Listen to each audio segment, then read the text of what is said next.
Hello hi good morning.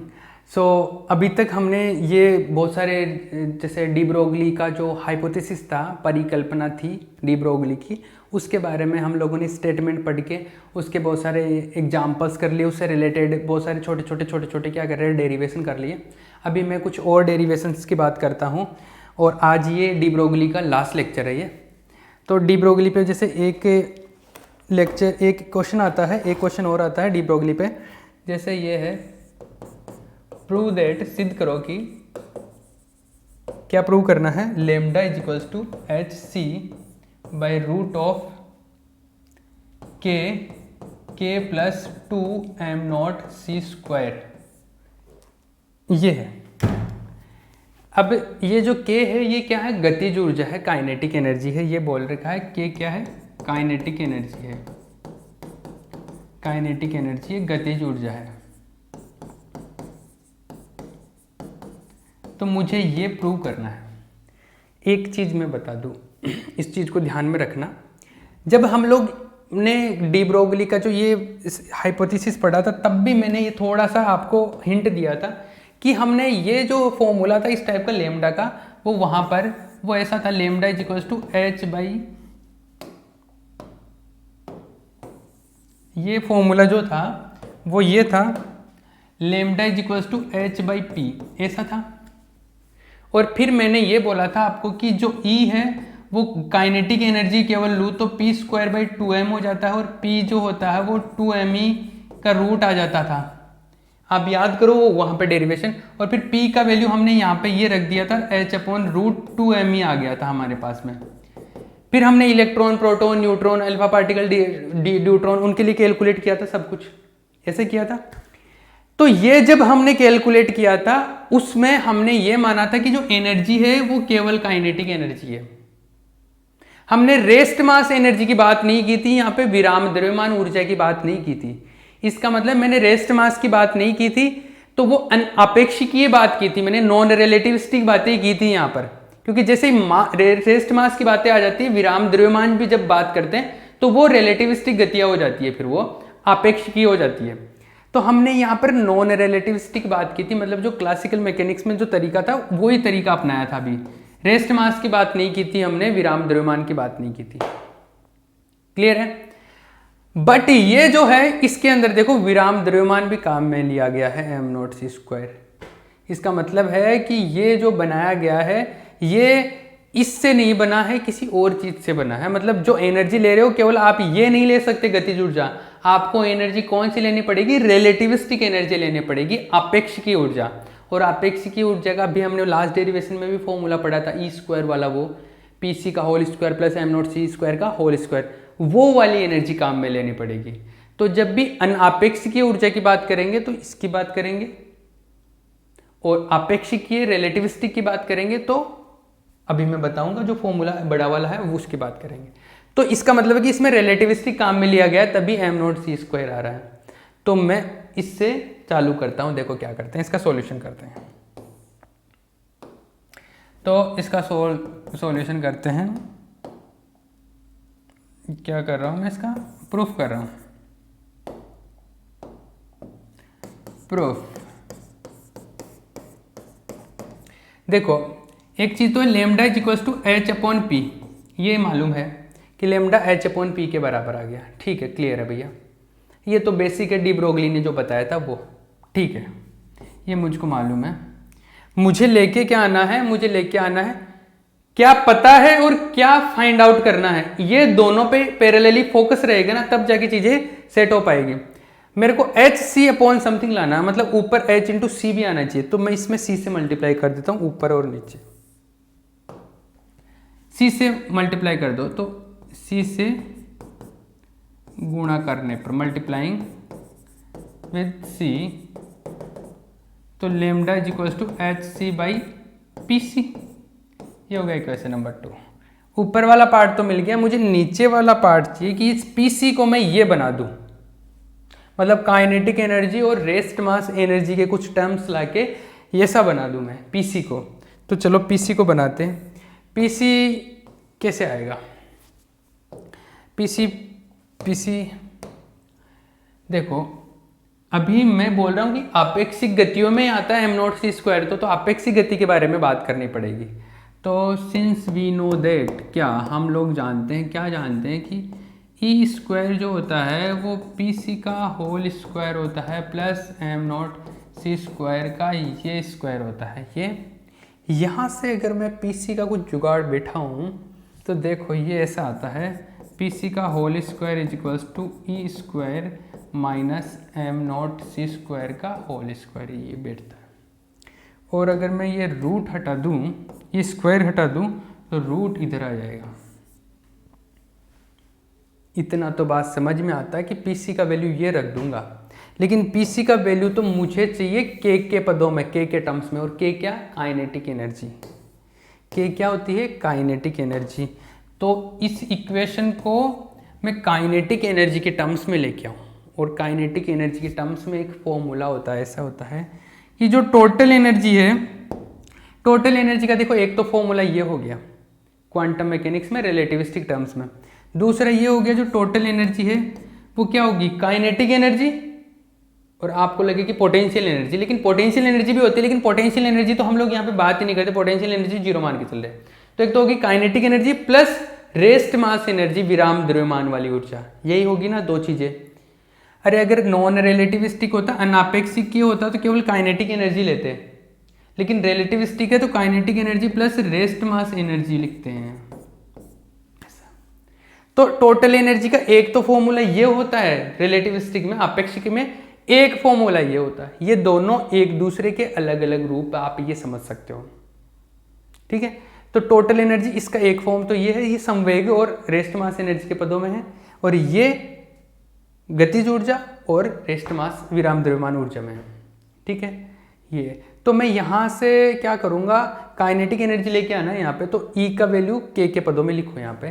तो देखो ये है फ्रॉम 3 and 4, फ्रॉम 3 and 4 देखो क्या आएगा, PC equals to root of, इसका स्क्वायर आएगा, E² होगा तो इसका स्क्वायर होगा, और इसका पूरे का स्क्वायर आएगा तो ये होल स्क्वायर आ जाएगा।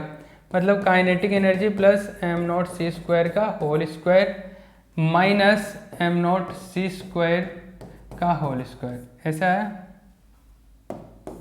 इसको सॉल्व करो, PC is equals to K का स्क्वायर प्लस ये आएगा m0c² का whole square plus 2K m0c², और ये बचा माइनस m0c² का होल स्क्वायर। ये आया, ये m0c² का होल स्क्वायर माइनस m0c² का होल स्क्वायर से कैंसिल आउट हो गया। PC इज इक्वल्स टू ये बचा K² प्लस 2K m0c²। ये देखो आगे ये आया PC is equals to, K common ले लेता हूँ इसके अंदर, K अंदर कॉमन ले लूँ तो बचा K प्लस 2m0c², ऐसा आया क्या? PC का वैल्यू आ गया, दिस इज इक्वेशन नंबर 5 आ गया। PC का वैल्यू ये मिल गया मुझे, और PC का वैल्यू ये मिलते ही देखो मुझे लेके क्या आना था, मुझे लेके PC का वैल्यू पुट करना था यहाँ पे इक्वेशन नंबर 2 में, और K के टर्म्स में आ गया और K के टर्म्स में लेके आना था इस टाइप का। तो PC का वैल्यू इक्वेशन नंबर 2 में पुट करो, तो फ्रॉम 2 and 5, फ्रॉम 2 and 5 क्या आएगा, वो आ गया क्या, lambda is equals to HC, ऊपर तो नीचे PC था, PC का वैल्यू ये रख दो, K प्लस 2m0c², ये आ जाएगा, ये आ गया लेमडा का वैल्यू, और ये ही तो अपने को प्रूव करना था। तो हमने क्या, जैसे ही ऐसा आए कि m0c² का टर्म आया, मतलब विराम द्रव्यमान ऊर्जा को कंसिडर कर रहा है, ये रेस्ट मास एनर्जी को भी बात कर रहा है, और रेस्ट मास एनर्जी की अगर बात कर रहा है तो अपनी जो एनर्जी है वो आपेक्षिकीय ऊर्जा होगी, रिलेटिविस्टिक एनर्जी होगी, और रिलेटिविस्टिक एनर्जी जब आती है तो उसका फॉर्मूला या तो ये लिखो आप संवेग और रेस्ट मास के पदों में, या फिर ये लिखो काइनेटिक एनर्जी और रेस्ट मास एनर्जी के टर्म में। तो ये दोनों ही फॉर्मूले होते हैं जनरली, अब तक हमने ये यूज किया था, आज ये भी काम में आ गया। ठीक है, ये इस तरीके से सारी चीज़ें होगी। एक डेरिवेशन ये हो गया। इसके अलावा छोटे छोटे डी ब्रोगली पे कई बार छोटे छोटे न्यूमेरिकल पूछता है, आए हुए भी है एग्जाम में, तो उन न्यूमेरिकल्स में बात करता हूँ मैं। एक दो न्यूमेरिकल उठा लेता हूँ जो पहले आए हुए भी है एग्जाम्स में। जैसे एक 2015 में एक न्यूमेरिकल आया है, 2015 में एक न्यूमेरिकल आया है, और उसमें यह बोला गया है कि 1 मेगा इलेक्ट्रॉन के प्रोटॉन के संगत डी ब्रोगली तरंग दैर्ध्य का मान ज्ञात कीजिए। क्या बोला गया है? फाइंड आउट दी वेवलेंथ, ऐसे बोला गया है क्वेश्चन में। Find out the de Broglie wavelength of a proton of 1 mega electron volt energy। ऐसे बोला गया 1 मेगा इलेक्ट्रॉन वोल्ट ऊर्जा के प्रोटॉन के संगत डी ब्रोगली तरंग दैर्ध्य ज्ञात कीजिए। डी ब्रोगली तरंग दैर्ध्य ज्ञात कीजिए, ऐसे बोल रहा है। क्या पता करना है? प्रोटॉन के लिए। अब प्रोटॉन के लिए डी ब्रोगली वेवलेंथ चाहिए, डी ब्रोगली तरंग दैर्ध्य चाहिए। और डी ब्रोगली तरंग दैर्ध्य के लिए हमने तो एक फॉर्मूला पढ़ा था, क्या? सबसे सिंपल तो ये होता है h/p, ये होता था। इसका एक दूसरा फॉर्म जब हमने पढ़ा था तो ये आ गया था h/√2m e, ये पढ़ा था, यही पढ़ा था। इसका एक और फॉर्म पढ़ा था मैंने आवेशित कणों के लिए, चार्ज पार्टिकल्स के लिए, E बराबर QV लिख के, तो ये आ गया था 2m/QV। अब अपने कौन सा काम में आ रहा है उसके हिसाब से काम करेंगे हम लोग।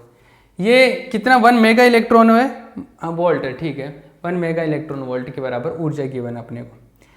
अब देखो एनर्जी का ही वैल्यू गिवन है, प्रोटॉन पता, प्रोटॉन का तो मास भी पता, तो मैं ये फॉर्मूला काम में ले लूंगा। मुझे तो इतनी सारी चीजें पता है, जैसे क्वेश्चन आया दिमाग में तो ये सब कुछ ही आएगा ना कि ये पता है। अब मैं अप्लाई कौन सा करूं? अप्लाई कौन सा करना है? मुझे एनर्जी पता प्रोटॉन की और लेमडा पता करना है, तो एनर्जी का वैल्यू रख दो और इलेक्ट्रॉन का, प्रोटॉन का मास रख दो, यहाँ पे वैल्यू निकल जाएगी। सिंपल है। तो सबसे आगे वैल्यू पुट करके तो कैलकुलेट हर कोई कर सकता है, ये इनमें से फॉर्मूला निकाल के लाना वो काम की बात है। वैसे सवाल टफ नहीं है, लेकिन बीएससी वालों को क्या आदत नहीं होती क्वेश्चंस करने की, इसलिए थोड़ा डिफिकल्ट पड़ सकता है आप लोगों के लिए, बट इजी सा है। एनर्जी कितनी गिवन है? 1 मेगा इलेक्ट्रॉन वोल्ट। इसको मैं जूल में बदल दूं क्या? देखो 1 इलेक्ट्रॉन वोल्ट की बराबर कितना बताया था मैंने?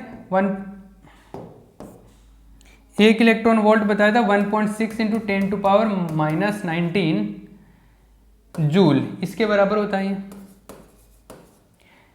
तो इस इलेक्ट्रॉन वोल्ट को मैं जूल में बदलूं तो ये हो जाएगा एनर्जी जो है 1 मेगा की जगह तो क्या हो जाए 10⁻6, और इलेक्ट्रॉन वोल्ट का ये हो गया 1.6 × 10⁻⁻19, ये जूल के बराबर एनर्जी आ गई। इसको सिंप्लीफाई कर लो, इसको सिंप्लीफाई करूंगा तो ये आ जाएगा 10⁻6 से 10⁻⁻19 प्लस से ये माइनस होगा तो कितना 13 बच जाएगा, 16 बच जाएगा, तो ये बच जाएगा 1.6 × 10⁻16 जूल। अरे 16 क्या 13, 13 बचेगा ना, 13, ठीक है ना, ये आ गया। अब एनर्जी का वैल्यू ये आ गया, तो एनर्जी का वैल्यू यहाँ पे पुट कर दो, सिंपल। हाँ, मास भी चाहिए, प्रोटॉन का मास 1.67 × 10⁻27 kg, ये प्रोटॉन का मास होता है। तो दोनों का वैल्यू यहाँ पे पुट करो, कैलकुलेट कर लो, सिंपल। तो मेन फंडा जो है वो तो ये कंसेप्ट का है कि ये पता होना चाहिए, बाकी तो जोड़ बाकी गुणा भाग आगे सब्ट्रैक्शन कैलकुलेशन है। अब कैलकुलेशन तो जिसकी जितनी फास्ट है वो अपने हिसाब से कर ले। अब अगर कोई IIT JEM की तैयारी कर रहा है तो कैलकुलेटर से करना पड़ता है, तो ईजी हो जाता है उसके लिए गेम। तो ये मैं 2me के बराबर है, तो सबका वैल्यू रख दो। h का क्या होता है 6.63 × 10⁻34, ये 2 हो गया। m का वैल्यू 1.67 × 10⁻27, ये कितना आ जाएगा? ये है एनर्जी का वैल्यू कितना आया 1.6 × 13, ये इसका रूट आ जाएगा। इसको कैलकुलेट कर लेना, जो भी आएगा आंसर मिल जाएगा लेमडा का वैल्यू। मेन चीज़ है ये कंसेप्ट अप्लाई करना आना चाहिए, क्या पूछा है उसके हिसाब से सोचना, ठीक है। एक क्वेश्चन हो गया, एक और न्यूमेरिकल बता देता हूँ मैं।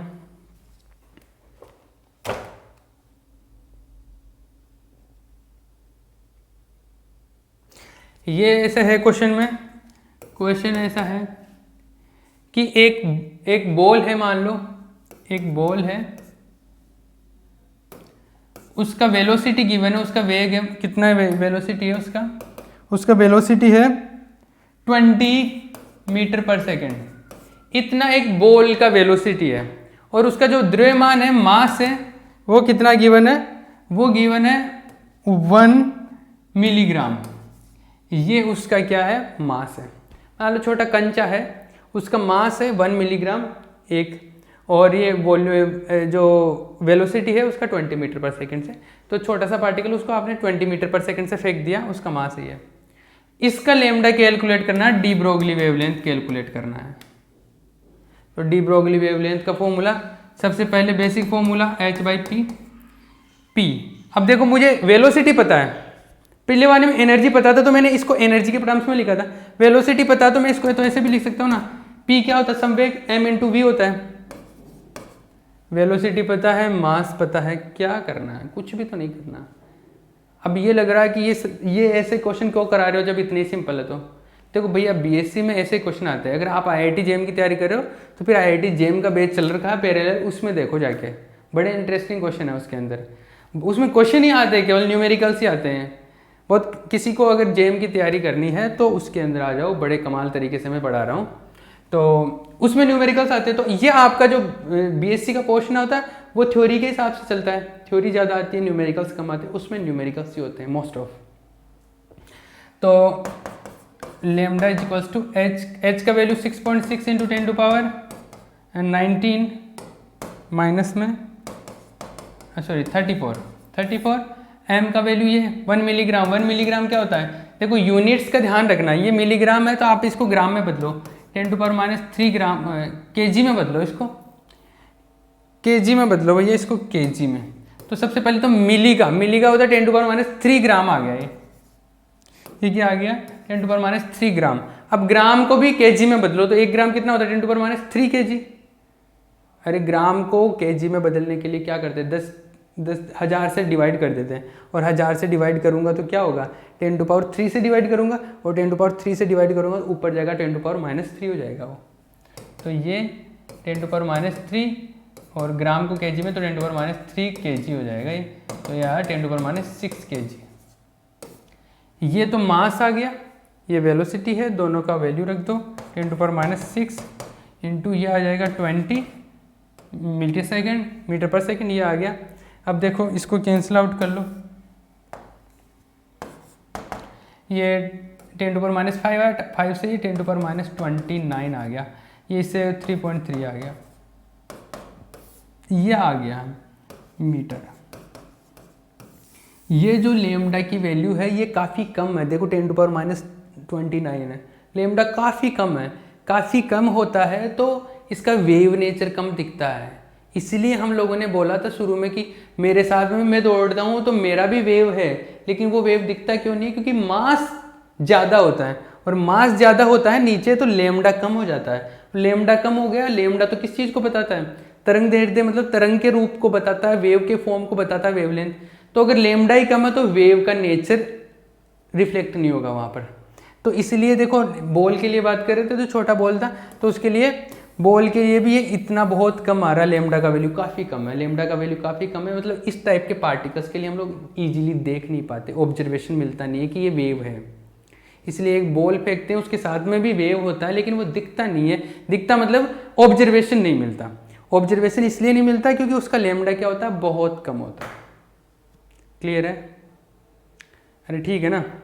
तो ये सारी चीज़ें हैं, अगर टाइम हो तो एक न्यूमेरिकल और कर ले। टाइम है क्या, टाइम देख लेते कितना है, 10 मिनट है अभी तो एक न्यूमेरिकल और पकड़ लो भैया, एक न्यूमेरिकल और कर लो, लास्ट न्यूमेरिकल बता रहा हूँ और फिर डी ब्रोगली का ख़त्म हो जाएगा गेम। एक न्यूमेरिकल और कर लो। ऐसे बोल रखा है 7000 एंगस्ट्रॉम के प्रोटॉन की एनर्जी बताओ भैया। किसकी बतानी है? 7000 एंगस्ट्रॉम का, सॉरी प्रोटॉन नहीं फोटोन है, ऐसा है, एक फोटोन है और फोटोन का जो 7000 दे रखा है, 7000 एंगस्ट्रॉम के फोटोन की ऊर्जा इलेक्ट्रॉन वोल्ट में ज्ञात करो, ऐसे बोला गया। Find out the energy of photon of 7000 angstrom. ये क्या कैलकुलेट करना? एनर्जी किसकी? फोटोन की। फोटोन की एनर्जी का फॉर्मूला सबसे पहले तो ये देखा करो कि क्या क्या चीजें पूछा गया है और क्या क्या अपने को दिया गया है। फोटोन की एनर्जी पूछा गया है। फोटोन की एनर्जी ये होता है एच न्यू। एच तो कांस्टेंट पता है, न्यू पता करना है। न्यू क्या होता है? आवृत्ति, फ्रीक्वेंसी। तो फ्रीक्वेंसी पता करके यहाँ पे रखना है। लेकिन मुझे दिया क्या गया है? पता क्या है मुझे ये पता 7000 एंगस्ट्रॉम। ये क्या है? एंगस्ट्रॉम किसका यूनिट है? डिस्टेंस का। और यहाँ पर फोटोन की बात कर रहा तो ये डिस्टेंस मतलब लेमडा का यूनिट है। ये किसका? वेवलेंथ का। मतलब लेमडा पता है आपको। क्या पता है आपको? लेमडा पता है। लेमडा कितना है? 7000 एंगस्ट्रॉम, ये पता है। लेमडा पता है तो न्यू निकाल सकते हो ना। कहाँ से? C equals to new lambda से। तो न्यू निकाल सकते हो आप C बाई लेमडा करके। क्या करके? C बाई लेमडा पुट करके। C क्या होता है? 3 × 10⁸ होता है। और लेमडा क्या होता है? ये 7000 एंगस्ट्रॉम। इसको मीटर में बदलो। 7000 एंगस्ट्रॉम कितना होता है? 10⁻10 मीटर होता है ना, ये होता है। तो ये लेमडा का वैल्यू रखो 7000 × 10⁻10। ये न्यू का वैल्यू यहाँ रखो, ये न्यू का वैल्यू यहाँ रखो तो ये आ जाएगा E = H क्या होता है? 6.6 × 10⁻34 और ये आ गया न्यू। 3 × 10⁸। ये नीचे देखो 10⁻3 तो पॉजिटिव है, ये 10⁻10 है। अरे इसको 10⁻3 लिख सकता हूँ ना। 7 × 10⁻3 तो 10⁻3 पॉजिटिव है, 10 माइनस का, तो ये आ जाएगा 10⁻7 बच जाएगा। कैंसिल आउट कर लो, जो भी आएगा अपने पास में मिल जाएगा। ये तो रेस्ट कैलकुलेशन है, रेस्ट ऑफ इट। बाकी की मेन चीज़ जो है अपना यही है कि ये फंडा, ये तो बहुत सिंपल सा न्यूमेरिकल है, बट अपने को फंडा क्लियर होना चाहिए कि हमारे को कैलकुलेट क्या करके आना है और पता क्या है, वो इन्फॉर्मेशन को कैसे कनेक्ट करना है। मेरी बात फिर से ध्यान से सुन लेना, कंसेप्ट क्लियर होना चाहिए, मीनिंग समझ में आना चाहिए। एग्जाम में कैसे लिखना वो तो मैं लिखवा ही रहा हूँ, लेकिन पहले सीखने पे फोकस करो। न्यूमेरिकल्स को भी रटो मत, न्यूमेरिकल्स का पैटर्न सीखो, अप्रोच करना सीखो कि कैसे करना कैसे न्यूमेरिकल्स। किसी को, बहुत लोग बीएससी वालों को न्यूमेरिकल से डिफिकल्टी लगते हैं क्योंकि कभी करते नहीं है, लेकिन ट्राई कर लो, यहाँ पर समझ में आएगा इजीली। ठीक है, इसके अलावा भी आप न्यूमेरिकल ट्राई कर सकते हो, बट मैं जो करवा रहा हूँ उसके अलावा आपको और इन्फॉर्मेशन की ज़रूरत नहीं है। बुक नहीं भी खरीदो तो भी चलेगा, मैं पूरा इन्फॉर्मेशन नोट्स लिखवा रहा हूँ, सारी चीज़ें करवा रहा हूँ। ठीक है, ये हो गया आपका, ये डी ब्रोगली वेवलेंथ से रिलेटेड सारी चीज़ें हो गई है। नेक्स्ट जो लेक्चर है उसके अंदर नेक्स्ट लास्ट टॉपिक पढ़ेंगे इस चैप्टर से, और फिर हम लोग ओरिजिनल क्वांटम मैकेनिक्स स्टार्ट करेंगे। ठीक है, ओके। हाँ, और मुझे व्हाट्सएप पे मैसेज करके या आप मुझे कमेंट करके चैट के अंदर मुझे बताओ कि मज़ा आ रहा है कि नहीं आ रहा, या आपको कोई फीडबैक देना है। और 2 लेक्चर देखो आप डेली के, मैं तो ये चाहता हूँ 2-2 लेक्चर देखो, क्योंकि मैं आधे घंटे के लेक्चर बनाता हूँ। बट जैसे आधा घंटा भी ऑफलाइन का 50 मिनट के बराबर या 45 मिनट के बराबर हो जाता है, पर फिर भी मैं चाहता हूँ कि 2-2 लेक्चर्स आप पर डे के देखते रहो। ठीक है, किसी को कोई प्रॉब्लम आए फिर से रिपीट करके देख लो, कोई डाउट आए मेरे को वहाँ पे मैसेज करके पूछो, मेरे को व्हाट्सएप कर लो, कॉल कर लो, पर डाउट क्लियर होना चाहिए। डाउट क्लियर करते हुए चलो। ठीक है, और चीज़ों सीखते रहो। मैं एक बहुत ही इंटरेस्टिंग वे में जितना मैं एफर्ट लगा सकता हूँ उससे उस तरीके से मैं कोशिश कर रहा हूँ। और जेम का बैच भी स्टार्ट हो गया है, तो किसी को जेम के अंदर इंटरेस्ट हो फिजिक्स में वो भी आ जाए। ठीक है, कूल है।